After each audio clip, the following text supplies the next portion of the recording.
we were at dinner with Sister Bonnie.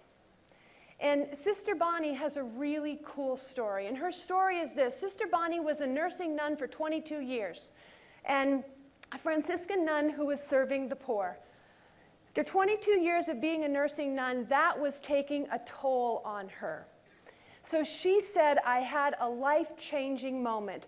I was fasting and praying, and the gospel according to Matthew came to mind.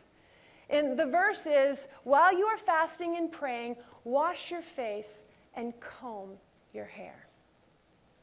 That verse came to her in a little chapel in the hospital, and at that moment, what Sister Bonnie told us is she was called to become a licensed cosmetologist.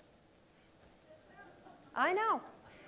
So she goes to school and she becomes a licensed cosmetologist, and her very first location to serve the poor by washing their face, combing their hair, shampooing their hair, and cutting their hair was in a little tiny bathroom in a homeless shelter in the most dangerous part of downtown Cincinnati. And the irony of that story is that when Sister Bonnie was a little girl, she grew up in Minnesota, and it was cold a lot of the year. And they had an outhouse. And she always would complain to her father when she had to go and use the outhouse in the bitter cold. And her father would say to her, kind of appeasingly, "Oh, Bonnie, don't worry, someday you'll get your bathroom." Bonnie got her bathroom. And then Bonnie was at a conference for cosmetologists. And she just happened to sit next to another leader, a guy who isn't just committed, but so radically involved in everything he does. His name is Fred Holzberger. And Fred is the founder of the Aveda Cosmetology Institute in Cincinnati, world-renowned. He has the exclusive distribution rights to Aveda products in 5 different states, has a lot of Aveda lifestyle stores, and he sits next to Sister Bonnie and just once is called to know her story. He says, "Tell me your story." She tells him where she is, serving the poor in her little bathroom in Cincinnati. And he is so drawn to her story that you know what Fred Holzberger does? Is he takes her story to a Winnebago. He buys a 34-foot Winnebago, reconfigures the inside so it is a salon on wheels. And that salon, because of Sister Bonnie's inspiration, has traveled over 100,000 miles. It has served, it has shampooed, it has cut, it has washed the hair of over 6,000 homeless people. 15,000 licensed cosmetologists have dedicated their time, and all the products in it are all donated.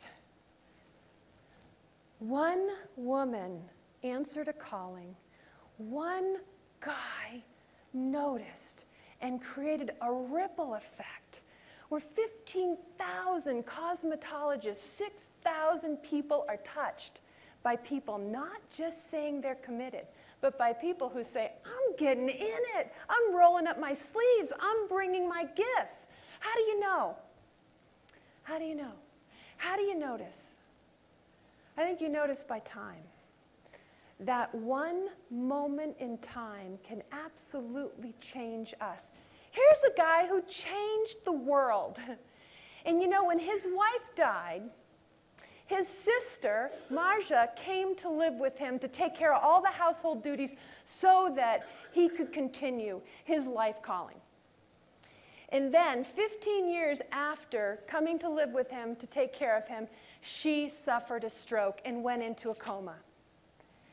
And when that happened, every single afternoon for 2 hours, Einstein would read aloud from Plato to his sister. She showed no signs of noticing. She showed no signs of knowing it at all. But you know, that's not what matters. What matters is that he did it. And he did it because she mattered. She mattered. Who around you matters? Who around you could benefit from your time, whether they acknowledge you or not? Herb Kelleher, who Kevin has been talking about, the founder, chairman emeritus of Southwest Airlines, he knows the value of his time.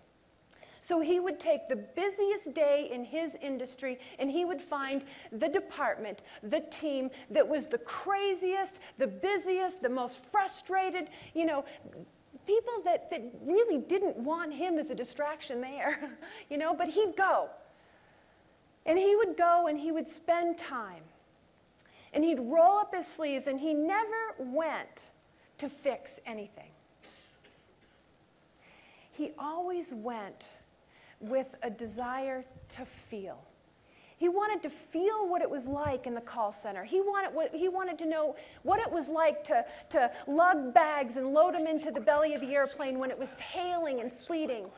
He wanted to feel it for his people, and that showed his people how much he cared. And that gave him the opportunity to notice and to show him that he wasn't just committed. He was absolutely involved.